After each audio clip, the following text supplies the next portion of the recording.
On our strike notice, we raised key two issues which are very broad. And one of the issue is about the Social Health Authority discriminating clinical officers in two ways. One is about denying facilities owned by clinical officers and registered by the clinical officers under the Clinical Officers Act. The empanelment, that's to mean denying them a right for contractual so that they can be able to see patients who are registered under the Social Health Authority.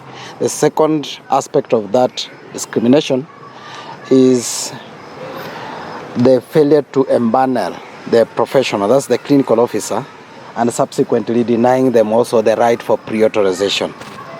What that means is that under the Social Health Authority, it actually provides a requirement for any practitioner to see any patient. You must have been empaneled, meaning you must be enlisted and be given contract to see patient. When patient come to the hospital, like what was happening in Kenyatta yesterday, you must fill a form, whether electronic or physical, and the request that the Social Health Authority allow for a procedure to happen. Now, the Social Health Authority has denied again clinical officers who are the majority clinical service provider, and including the area of specialty, they are the majority. Unfortunately, they are imposing an existing laws and policies that for facilities owned by clinical officer to be allowed to see patient, or rather to be able to offer services to Kenyan, they must be seeking a second registration under the KMPDC Act, which is illegal and irregular. Again, for the professional also, they are dictating that for me to see a patient, despite being a specialist, I have to use a registration number for another person who is registered under the KMPDC.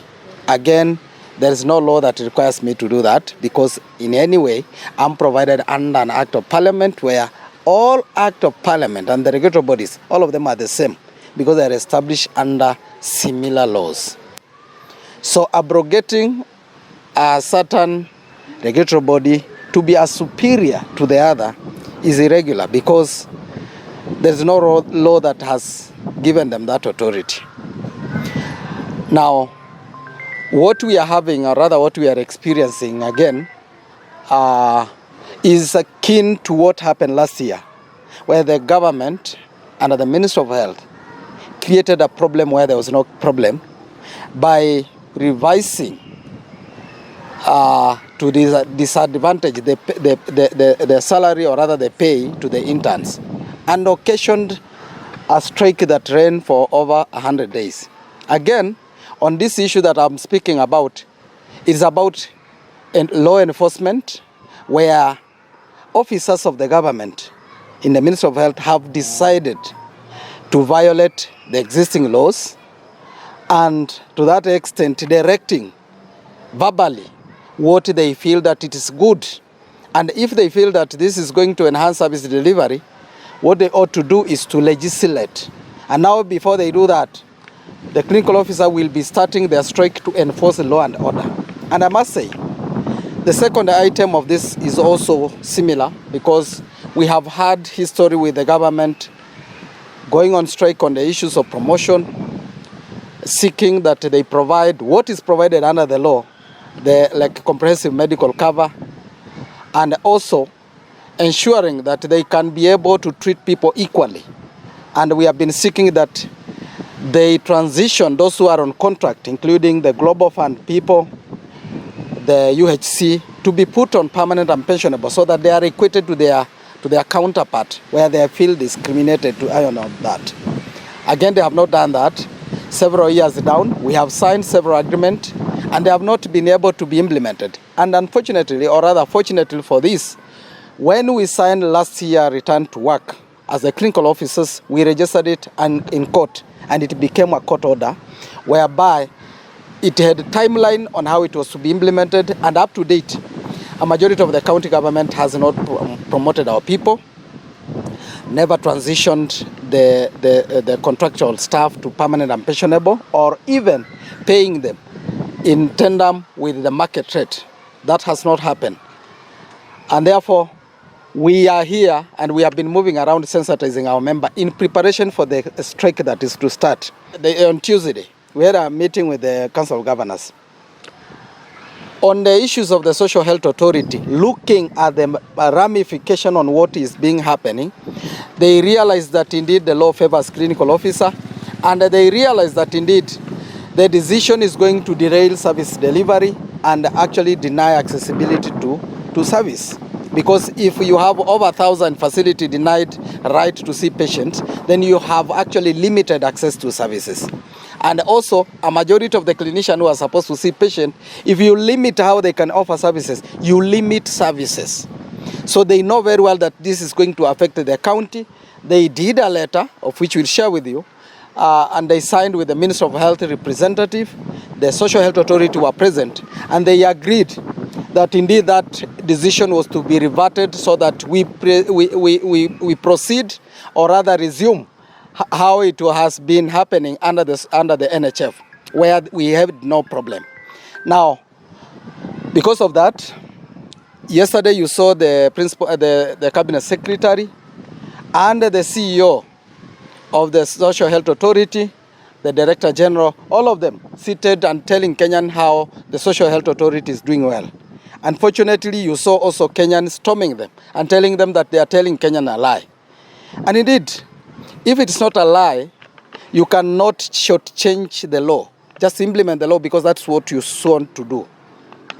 Now, the CEO actually rubbished what the Council of Governors did by saying that facilities registered under the Clinical Officers Council must go through the KMPDC for them to get empanelment.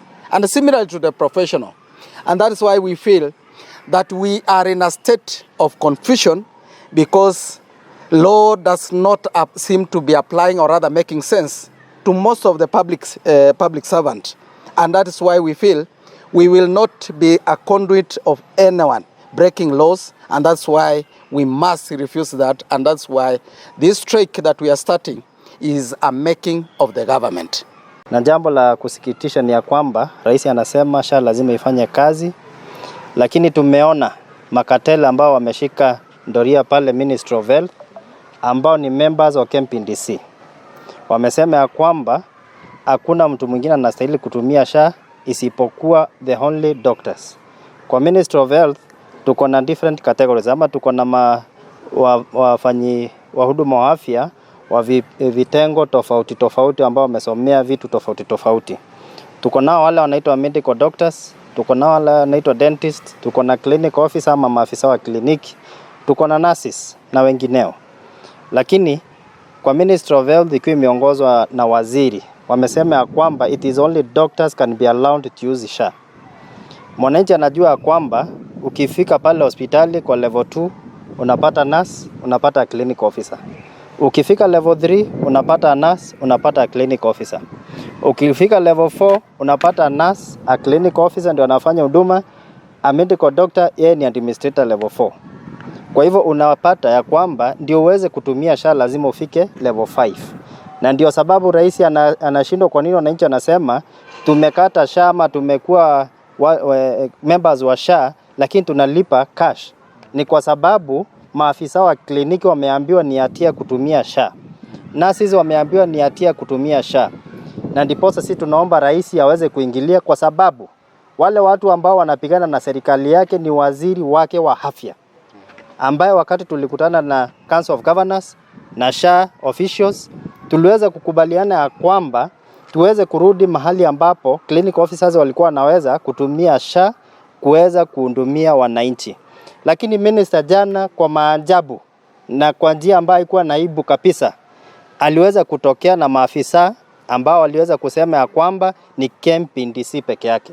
Na ndipo tunauliza, ikiwa parliament ilitengeneza Act of Parliament ambayo ilisema kukuwe na clinic officers, ikasema kukuwe na nurses, ikasema kukuwe na medical doctors, wote wako regulated by Act of Parliament. Mbona KMPDC ikakuwa ndio peke yake ambayo inaweza kubali mtu atumie SHA, isipokuwa kuna zile zingine regulatory authorities kama tuko na nursing council, tuko na council of clinic officers na zinginezo mingi zaidi ambazo zimekuwa zikikubaliwa wakati wa NHIF. Unapata wewe kama uko regulated by COC unakubalika kuweza kutumia NHIF ndio uweze kupea mwananchi huduma.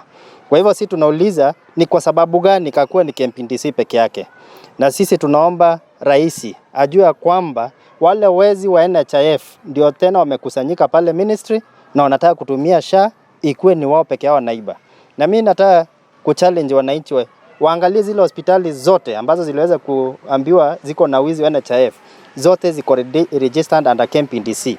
Hakuna hata moja ambayo iko registered under COC, hakuna hata moja iko registered under nursing council, zote ni za medical practitioners. Kwa hivyo rais, wezi wamekusanyika hapo Ministry of Health na wako tayari kupigana na SHA iweze kuanguka, mwananchi endelee kulia.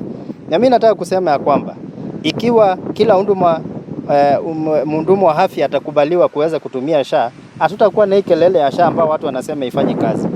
Lakini ikiwa ni doctors peke yao ambao wapatikani pale mashinani, basi wananchi pale mashinani watazidi kulia, watazidi kusema ya kwamba SHA ifanye kazi, na si ati ni SHA ifanye kazi, ni kwa sababu wale makatelo wamekatalia pale Ministry of Afya ndio wanataka iweze kuanguka, ndio rais aonekane ni kama afanye kazi, ama rais kazi yake haifanyiki inavyostahili.